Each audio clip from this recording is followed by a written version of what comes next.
മഴത്തോരു മുൻപിലെ പുത്തൻ സ്റ്റോറിയിലേക്ക് ഏവർക്കും സ്വാഗതം. ഈ സ്റ്റോറി ഇഷ്ടപ്പെടുവാണെങ്കിൽ സബ്സ്ക്രൈബ് ചെയ്യണേ, അതുപോലെ തന്നെ ലൈക്ക് ചെയ്യണേ, ഹൈപ്പ് ചെയ്യാനും മറക്കല്ലേ.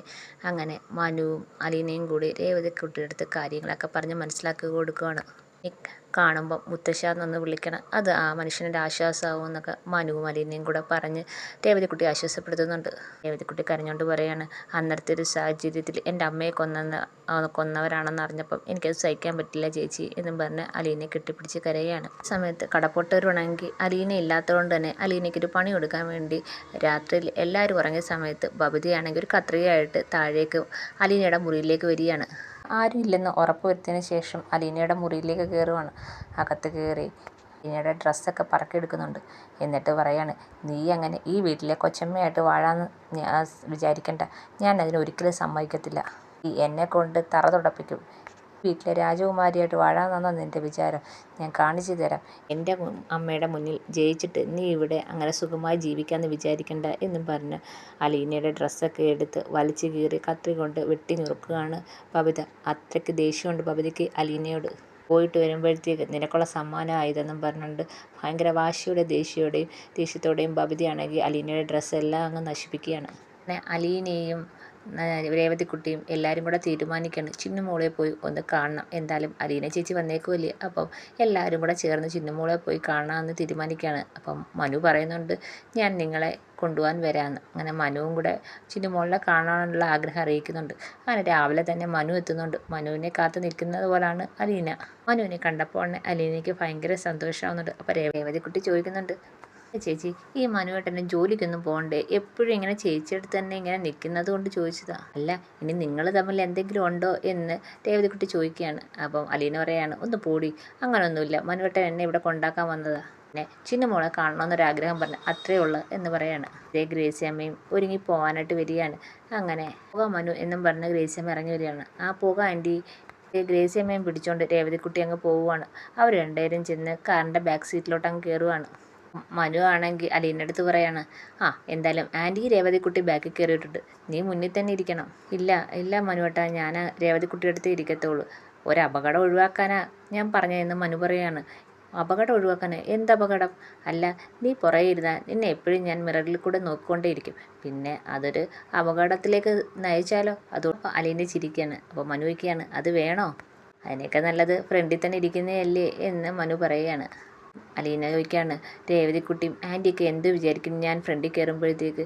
എന്ത് വിചാരിക്കാൻ? ബാക്ക് സീറ്റ് ഇല്ലാത്തതുകൊണ്ട് ഫ്രണ്ടിൽ ഇരുന്നെന്ന് വിചാരിച്ചോളും. ആൻറ്റിയും രേവതിക്കുട്ടി എന്തായാലും ബാക്കിൽ കയറി ഇരുന്നില്ലയോ, അപ്പം പുറകിൽ സീറ്റ് ഇല്ലാത്തതുകൊണ്ട് നീ ഫ്രണ്ടിൽ ഇരുന്നെന്ന് വിചാരിക്കത്തേ ഉള്ളൂ, അല്ലാതെ എന്ത് വിചാരിക്കാനാ?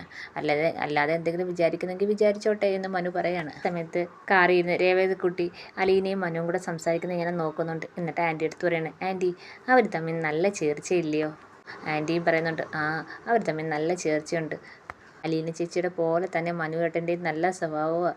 എൻ്റെ അലീന ചേച്ചിയെ മനുവേട്ടനെ കല്യാണം കഴിക്കാൻ പറ്റിക്കഴിഞ്ഞാൽ ചേച്ചിയുടെ ഭാഗ്യമാണെന്ന് പറയാണ്. അപ്പോൾ ഗ്രേസിയമ്മയും പറയുന്നുണ്ട്, അത് മനുവിനെ പോലെ നല്ല സ്വഭാവമുള്ള ഒരു ചെറുക്കനെ അലീനയ്ക്ക് കിട്ടിക്കഴിഞ്ഞാൽ നല്ലത് തന്നെയാണെന്ന് ഗ്രേസിയമ്മയും പറയുന്നുണ്ട്. അങ്ങനെ രേവതിക്കുട്ടി പറയാണ്, പിന്നെ ആ വൈജയന്തി തള്ളേ ഉള്ളൂ എന്തെങ്കിലും പ്രശ്നത്തിന് വരുന്നത്. മനുവേട്ടൻ്റെ അച്ഛനൊക്കെ കാര്യങ്ങൾ അറിഞ്ഞതുകൊണ്ട് അതൊന്നും വലിയ പ്രശ്നമല്ല. പിന്നെ മനുവേട്ടൻ്റെ അമ്മ അവരാ വൈജയന്തി തള്ളയെ കൊണ്ട് തന്നെയാണെന്നാണ് അലീന ചേച്ചി പറഞ്ഞത്. എന്തായാലും എൻ്റെ അലീന ചേച്ചിക്ക് മനുവേട്ടനെ കിട്ടിക്കഴിഞ്ഞാൽ വലിയ ഭാഗ്യമാണെന്ന് രേവതിക്കുട്ടി പറയാണ്.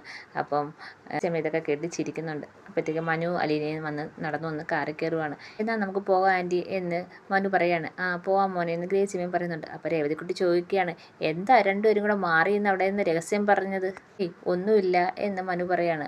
അതോ ഭാവി കാര്യം കാണും ആലോചിച്ച് വെച്ചതാണോ?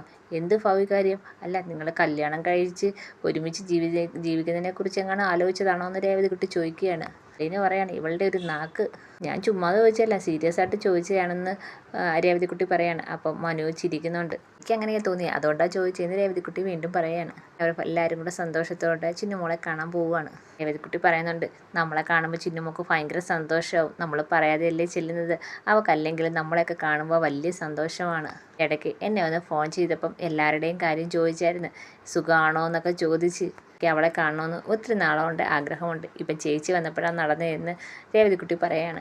ചേച്ചിക്ക് ഇപ്പോഴെങ്കിലും ഞങ്ങളെയൊക്കെ വന്ന് കാണാൻ തോന്നിയല്ലോ, വലിയ കാര്യം എന്ന് രേവതിക്കുട്ടി പറയുന്നുണ്ട്. രേവതിക്കുട്ടി ചോദിക്കുകയാണ്, എന്താ എൻ്റെ സംസാരം ബോറടിപ്പിക്കുന്നുണ്ട് എല്ലാവരെയും എന്ന് രേവതിക്കുട്ടി ചോദിക്കുന്നുണ്ട്. അപ്പം മനു പറയാണ്, നോൺ സ്റ്റോപ്പ് ആണല്ലേ. ഗ്രേസിയമ്മ പറയാണ്, ഇത് കുറവാ മോനെ, വീട്ടിലാണെങ്കിൽ ഇങ്ങനെയല്ല, ഒരു സമയം ചെവിതല തരത്തില്ല ഇവള്. രേവതിക്കുട്ടി പറയാണ്, ഞാൻ ഉണ്ടായതുകൊണ്ട് ഇങ്ങനെയൊക്കെ പോകുന്നു, ഇല്ലായിരുന്നെങ്കിൽ കാണാമായിരുന്നു രണ്ടുപേരും ഓരോ മൂലയിൽ ഇങ്ങനെ കുത്തിയിരുന്നേനെ. ഇത് കേൾക്കുമ്പോഴത്തേക്ക് ഗ്രേസിയമ്മ ചിരിക്കുന്നുണ്ട്, അലീനയും ചിരിക്കുന്നുണ്ട്. അങ്ങനെ അവർ ഭയങ്കര സന്തോഷത്തോടെ ചിന്നുമോളുടെ അടുത്തേക്ക് വരികയാണ്. അവിടെ ചെന്ന് സിസ്റ്റർമാർക്കൊക്കെ അലീനയെയും രേവതിക്കുട്ടിയൊക്കെ അറിയാലോ. അങ്ങനെ അവരോട് ഭയങ്കരമായിട്ട് സംസാരിച്ച് മനുവിനോടൊക്കെ സംസാരിക്കുന്നുണ്ട്. അങ്ങനെ അവിടെ ഇരിക്കുന്ന സിസ്റ്റർ വേറെ സിസ്റ്ററിൻ്റെ അടുത്ത് വിളിച്ച് പറയാണ്, ചിന്നുമോളെ ഒന്ന് വിളിച്ചോണ്ട് വാ എന്ന് പറയാണ്. ഇത് ചെയ്യുന്നു, അതവിടെ പിള്ളേരുമായിട്ട് കളിക്കുകയാണ്. എന്നിട്ട് ചിന്നുമോളെ ഒന്ന് വിളിച്ചോണ്ട് വരാൻ സിസ്റ്റർ പറയാണ്. നിങ്ങൾ അങ്ങോട്ട് ചെന്നോളൂ, ചിന്നുമോളെ കാണാം എന്നും പറഞ്ഞ് അവരെ പറഞ്ഞു വിടുകയാണ്. ഇവരങ്ങോട്ട് ചെല്ലുമ്പോഴത്തേക്ക് ചിന്നുമോളെയും കൊണ്ട് ഒരു സിസ്റ്റർ വരികയാണ്. ചിന്നുമോളാണെങ്കിൽ ഇവരെല്ലാവരെയും കാണുമ്പോൾ ഓടി വരികയാണ്.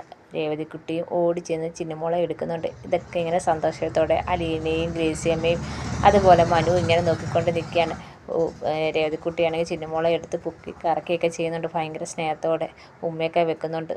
എന്ത് ഉണ്ട് ചിന്നുമോളെ വിശേഷം? ഒന്നുമില്ല എന്ന് ചിന്നുമോൾ പറയുന്നുണ്ട്. അപ്പോഴത്തേക്ക് അലീനയും വന്ന് ചിന്നുമോളെ എടുക്കുന്നുണ്ട്. അലീന ചേച്ചി എന്നും പറഞ്ഞ് അലീനയും കെട്ടിപ്പിടിച്ച് ഉമ്മയൊക്കെ കൊടുക്കുന്നുണ്ട് ചിന്നുമോൾ. ഇവിടെ കൂട്ടുകാരൊക്കെ ഉണ്ടോ, കളിക്കാൻ ഒത്തിരി പേരുണ്ടോ എന്നൊക്കെ അലീന ചോദിക്കുന്നുണ്ട്. ഉണ്ട്, ഒത്തിരി പേരുണ്ട് കളിക്കാൻ എന്നൊക്കെ ചിന്നുമോളും പറയുന്നുണ്ട്. അന്നേരം ഇവരെ കണ്ടോണ്ട് മനുവിനെയും ഗ്രേസിയമ്മയും കണ്ടോണ്ട് ചോദിക്കുന്നുണ്ട്, ഇതാരാ അലീന ചേച്ചി എന്ന് ചോദിക്കുന്നുണ്ട്. അപ്പോൾ രേവതിക്കുട്ടി പറയുന്നുണ്ട്, ഇത് ഗ്രേസി ആൻറ്റി. ഞാനിപ്പം ഈ ആൻറ്റിയുടെ വീട്ടിലാണ് നിൽക്കുന്നത്. ഇത് മനുച്ചേട്ടൻ, ഈ ചേട്ടൻ്റെ വീട്ടിലാണ് അലീന ചേച്ചി ഇപ്പം നിൽക്കുന്നത്. അങ്ങനെ ോടും ചിന്നുമോള് സംസാരിക്കുന്നുണ്ട്. അപ്പം ഗ്രേസി അമ്മയാണെങ്കിൽ കയ്യിലിരുന്ന ചോക്ലേറ്റും മിഠായി എല്ലാം ചിന്നുമോൾക്ക് കൊടുക്കുന്നുണ്ട്. ചിന്നുമോൾക്ക് ഭയങ്കര സന്തോഷമാവുന്നുണ്ട്.